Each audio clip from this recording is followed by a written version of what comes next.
你就是在节目里啊，因为你的大家感觉啊，所有网友都觉得你的语言天赋特别强，说你是个被演戏耽误的声优。哦，那可不咋的。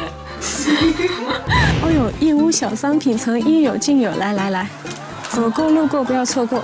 那么好了呀，谁都看不到了。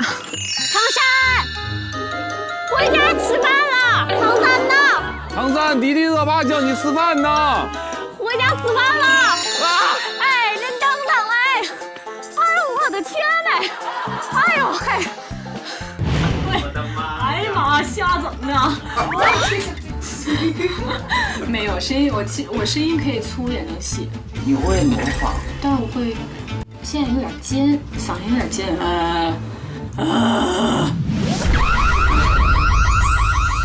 今天我在幼儿园跟老师说，爸爸妈妈回家之后就再也没有回来了。我一直都在家门口等着，但是怎么等都等不到爸爸妈妈回来。